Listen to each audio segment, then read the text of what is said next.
Hello, it's you. I've been waiting for you. Just kidding. Hi, this is Chris Cole, and this is Chris's Creative Corner, and we are doing audiobooks on this podcast, as we have been doing for the last 19 episodes. This is episode number 20 of the first season. So that's exciting because there will be more where this comes from. And I will switch things up depending on what works, what doesn't, the feedback that I get from listeners and viewers and things like that. So, hi, hello, and welcome to my podcast. The first thing we're going to do is we're going to start out with questions for Chris, and I gotta tell you, one of them's a doozy. So, let's get started. The first question was one of my cohort members asked me this question, and it said, what was an early experience where you learned that language had power? And this was actually, I took an ACT class, an acceptance and commitment therapy class, and we were learning about the power of how human beings make meaning out of language, and how different language can be interpreted, because language means something different to everybody. It was fascinating. Anyway, one of my first experiences where I learned that language had power, I would say an early experience. Actually, I can't recall like an early experience where I had like this profound realization. I did have it when I was working for the local news. And come to find out, as a journalist, you have a lot of power, and you can use your words and word things just so. And I remember doing a story that way, and I wasn't as careful as I normally was about wording things, and people started calling me out for bias. There was all this stuff where I got outed to the community via another, like a public access TV show. Someone outed me on there and said I was not to be trusted, because I was gay and, as a journalist. And so I was biased about everything, obviously, stuff like that. And I was like, wow, I wonder if any of that would have happened if I had, not done the story. But it also is part of my journey, part of my story, and so that was when I first really learned, like, wow, words have power, and especially if you use them and a lot of people watch them and listen to them, then that's scary. So, yeah, that was probably my first experience where I learned, like, hey, maybe watch what you say. Yeah. The next question comes from Twitter. And it says, how do you balance making demands on the reader while taking care of the reader? And until this question had been asked, I had never once thought about taking care of the reader. Oops. I mean, in a way, I feel like, okay, so like in this story that I've been reading, Nick and Casey and Kennedy and Levi, they've been through a lot. Nick and Casey have been through a lot together. I don't want to give away the ending, and I don't want to say what kind of happy ending it is, but I want to say that I feel like things resolve well. And I feel like that's the same in the other two romances that I will be presenting in seasons 2 and 3. Um, I I really like when romances have um I really like when romances have a very nice conclusion, and to me, that also doesn't mean that they have to have a happily ever after. In fact, one of the romances that I wrote, I'm considering sequels on 2 of the romances I wrote, and one of them was because, um, I feel like their story isn't done, and I'm excited to see the characters and where they are in the future. and another romance I want to do a sequel for because I want to illustrate the idea that, in a way, happily ever after doesn't exist, and it can I don't know. The idea of happily ever after is supposed to be like this perfect they were always happy. That's how my mind interprets it. Um, like from this time forward, they were always happy. And that's a load of bullshit. Like my shirt says today. I wore it. Let's cut the shit. Um, you're never always happy. Happiness is a thing that comes and goes. And just like any other emotion, any other feeling. And the idea that someone can live happily ever after and never not be sad or angry or upset with the person or never realize, especially like in fairy tale romances where it's like, oh my gosh, I sure don't know what your face looks like, but you fit in this shoe, so you're definitely my soulmate. Excuse me? What?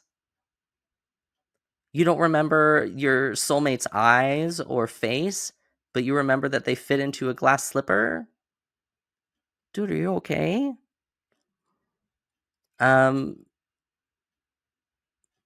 so yeah, um, that kind of idea where those happily ever afters that happen, um, are not real, and so I don't look to provide them. At the same time, I like to provide resolution. Um, so you'll see. Like, I promise, I'm not going to, like the book doesn't end with despair and doom and chaos, I promise that. And it doesn't end with a happily ever after because I don't think those exist. So, just a thought. Um, Circling back to the question, um, I know that readers want things that are comforting. So a happily ever after is comforting. Um, I think I think there's a new trend, happy for now. And I think that's what I'm going for with the romances that I write. So the story can always be you can always imagine where the story goes, things are open, um, especially with my next 2 romances, I plan on writing sequels to them, um, and I really am excited. I haven't thought about writing a sequel to Porch Light. Um, Considering it now, I don't know that I would want to. I think it's a really good standalone. I think that um, their journey is theirs, and that's just how it works. Sometimes we don't get to see them. We don't get to see them throughout their whole life and learn all the things, and I think that's okay. So, yeah, I don't know about the idea of making demands on the reader. My books can be emotionally taxing. Um, and I guess I try to balance that with witty banter and funny funny things. Um, it's just making me rethink everything that I've ever written, so no big deal. Um, because I don't want my readers to be like, I can't read his books because I have to read it in one sitting or else I cannot function. And that's not how I want things to go. I want to be a good writer and leave, cliffhanger endings. Not to that extent. Like maybe endings that are tense, just slightly tense. So you're safe, but like maybe your shoulders are tensed or something. I don't want to leave you hanging on a cliff every single time a chapter ends. So I guess there's that. I do I do wanna take care of you, my readers, my listeners, I do wanna take care of you and your emotional needs. At the same time, stories usually circulate around some kind of conflict. So there's that. And part of why I want to write these stories with queer-based characters is that I feel that queer people have had so much experience dealing with conflict, that they kind of just roll with the punches in a way, deal with it as it comes, and can really, yeah, like, can really handle it. It helps. I don't know. I'm just rethinking everything. So now that I am rethinking everything in my entire life strategy of writing, let's move on to things that I wrote and can't change, and we'll see how well I'm taking care of you emotionally. That's totally a thing. On the last episode of Chris's Creative Corner, we learned that Nick and Tony are basically done. They're done. Tony's an asshole, and he thinks that Casey and Nick should be very happy together. I'm sure that some of you out there are grateful that Tony is no longer in the picture because of my southern accent is just so awful. So I'm also sorry about that. But as Casey, as they're recording, Casey comes in and says, "Oh my gosh, like you won't believe what happened. I'm getting set up with Veruca Adams, who we were able to gather is a big movie star."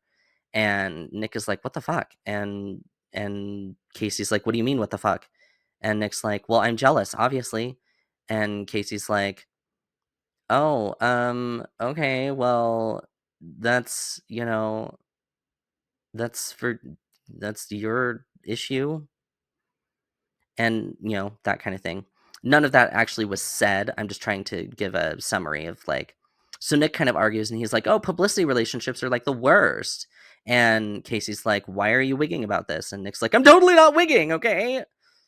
Um, but he totally wigs out. And then when they get done in the recording studio, he sends a message to Scott.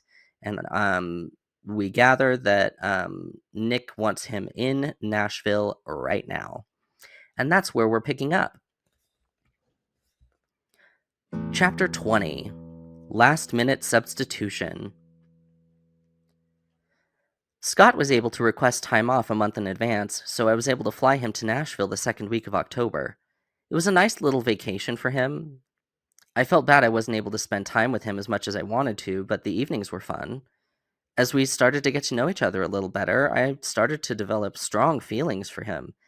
It wasn't just that he was an amazing lover, it felt so soulful, or that he was handsome or cared about people for a living. He didn't treat me any differently because of who I was now. 2 nights before he left, we found ourselves in my room. He was massaging my feet and legs while I wrote lyrics down in my notebook. Should it be "You're looking at the happy exit" or "You're looking for existence and no one"? The second one sounds much deeper. What's it about? I shrugged, closing my eyes at the feeling of his strong hands on my calves. I'm just thinking of things. It's like free writing. I've always liked your song lyrics. Scott kissed the bottom of my foot, sending shivers down my spine. I think you're really good at writing songs. I rolled on my side to look at him and smile. And I think you're really good at massages, both those of the external kind and the internal. He quirked an eyebrow. Are you saying you'd like an internal massage? I grinned. I'm betting my prostate could use a nice, gentle prodding from a firm yet sensual man. He ran his hands up my body and pinned my arms above my head, his face inches from my own. Oh? Firm and sensual? Just how firm do you want me to be? He moved his hips into mine, and I felt him pressing into me. That feels pretty firm to me, Scott. He gave me a soft kiss, his tongue gently tracing my bottom lip. One hand moved away from holding my wrist down, rubbing my chest, my stomach, and down lower, grasping me. I like how firm you are. Maybe I need a prostate massage from you. I grabbed his lower lip with my teeth and sucked on it for a second. I would be more than happy to oblige. Scott was really into foreplay, so it took us a good 10 minutes to get fully undressed and in position. He felt so good underneath me as we began to move as one. We continued to move faster and faster, Scott moaning into a pillow to keep the noise down, when BAM! The door to my room was thrown open and Casey staggered in. He stopped to stare as I threw myself off of Scott, trying desperately to find something to cover up with. Finally, I just put my hands over myself, but given my current status, it didn't cover everything. Sorry. Casey muttered something else, but I couldn't hear. Casey, get out! He gave me a grin, looking at my hands, cupping myself. Ha! I didn't have to sleep with you to see it. Looking good, Nikki. Scott stood and faced him, looking rather intimidating. You need to leave. Casey shoved him back on the bed. You gonna make me, tough guy? Scott stood back up, but I got between them.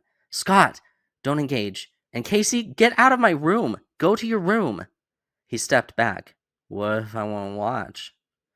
I shook my head and proceeded to carefully walk him backward. You're drunk, Casey. This isn't happening. I gasped as he reached down and grabbed me in his hand, firmly and insistently stroking me. Maybe I won't participate. My anger rose. You just had a date tonight with Veruca Adams. Why don't you go to your room and think about that? He frowned and released me, looking sad. Sorry, Nikki.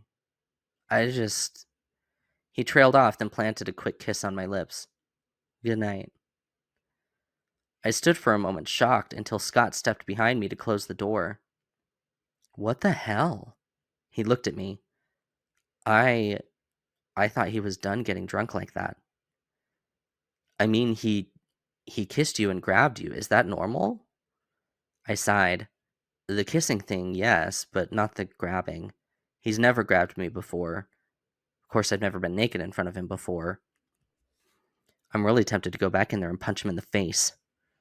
I grabbed Scott's hands and made him look me in the eyes. Please don't. He's just drunk. Scott shook his head, then went and sat down on the bed. Then he seemed to remember what we had been doing and leaned to the side. Less mess, I assumed. Casey, he's a very confused man. I've known straight guys to get affectionate, but that's a whole other level. I really think he's into you. Kennedy and Levi thought so too, but he made it clear we were never going to be together. I went and sat down next to Scott. He stroked my thigh, looking concerned. He's got some major issues. I think he should see a counselor. I had a gay friend who didn't come out until he was in his 40s because he was so far in the closet. You know, so convinced he wasn't gay that he was just overly affectionate when he was drinking. That sounds like Casey. It sounds even more like him because of the amount of drinking he was doing.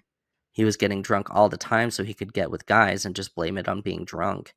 It took years of therapy before he was okay enough with himself to come out and be with a guy while he was sober. I sighed. I don't know.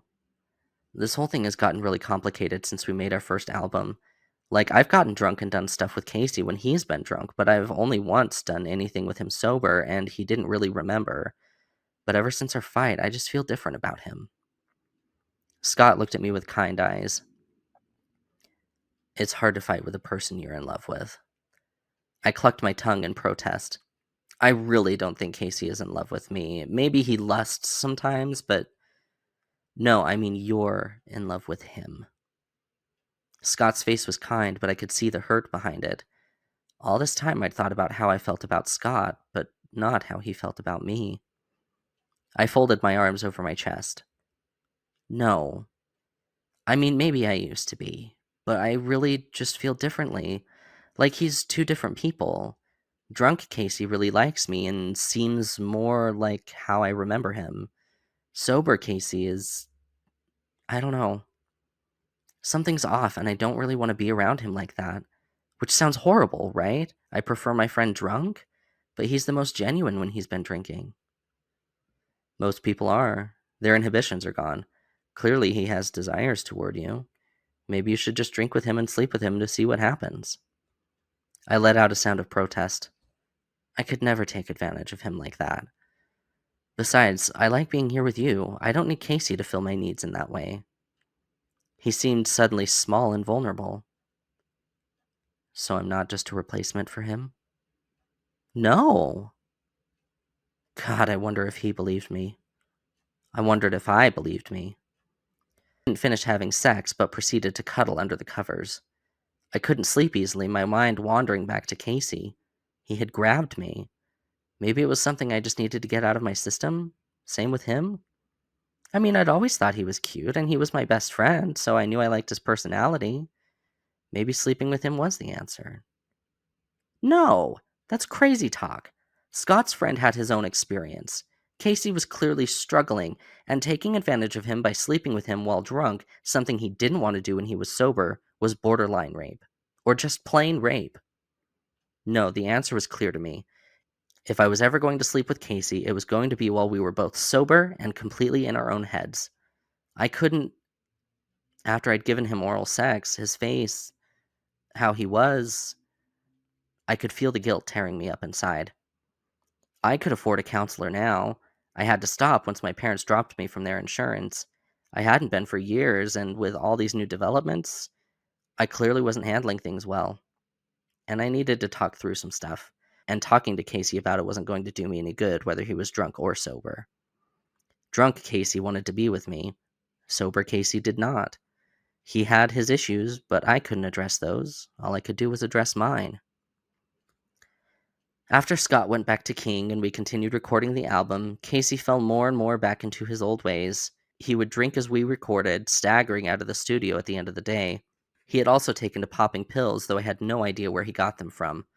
Omar was not happy with his performance and demanded he keep having to redo portions of the music. Finally, Casey and I were able to finish the last 2 songs, and he insisted we go out to celebrate that night. We went to the bar closest to the hotel, and we spent most of the evening in relative anonymity until a skinny guy was walking past our table and stopped, squinting at me. "Hey, I've seen you before."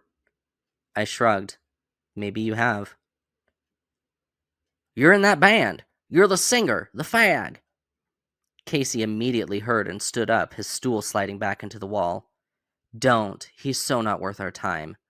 I put my hand up while Casey glowered. "Oh, he's got a big boyfriend. So which of you takes the dick like a girl?" I couldn't stop him. Casey lunged at the guy, clocking him in the face and taking everyone by surprise. "No, Casey!" Kennedy shouted and stood looking terrified. Unfortunately, the guy had friends. Another guy in a black leather jacket kicked Casey in the side, making him fall down, and I got pissed. "Hey!" The guy looked at me just in time for me to punch him in the face. Ow! Pain seared through my hand. Had I broken my knuckles? "Nick, no!" The skinny guy grabbed Casey by the middle and hauled him outside onto the street, Casey hitting him in the back the whole time. I followed outside, trying to grab the guy, but his friend had recovered from my punch and got to me before I could. As if I were a rag doll, he grabbed me around the middle and picked me up, tossing me behind him onto the ground. I hit the sidewalk hard, my knee screaming in pain at the impact. I also hit my head and scraped my hand up.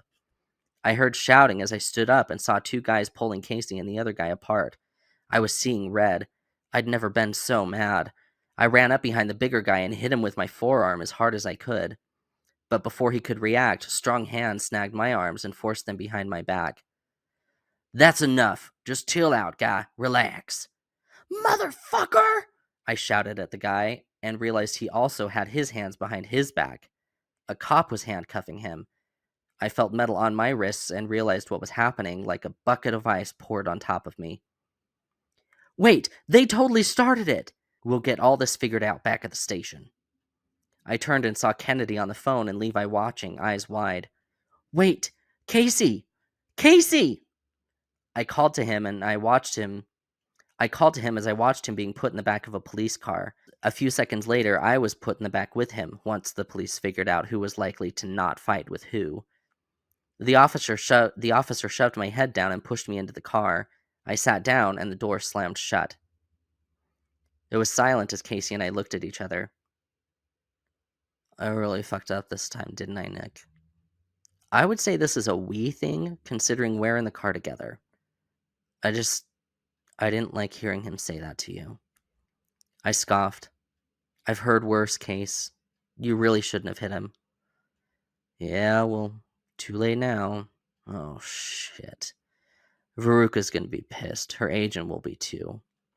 I realized I was shaking, and I overcame my desire to say, fuck Veruca. Casey, I don't want to be arrested. I've never been in trouble with the law. Ever. He sighed. Maybe Omar will get us out of this? Maybe. The cop got into the car, and we began to drive away. We were silent for a while. Hey, Nick? Yeah? If it makes you feel better, you're the only one I'd want to be with here. I gave a hollow laugh, but surprisingly, it did make me feel better. And that is all. We're going to see what happens now that Casey and Nick have sort of been arrested. Ah! Kind of going back to the question about how I take care of my readers. They're going through a lot. They're in a rock band. A lot is happening, and it's for a reason. I promise. It needs to happen. I promise. And I promise that the end will be okay. Casey and Nick and Casey are going to be okay. Okay? So tune in next week. We'll see how things go then. My name is Chris Cole. Thank you for tuning in to Chris's Creative Corner, episode 20. And we'll see you next time.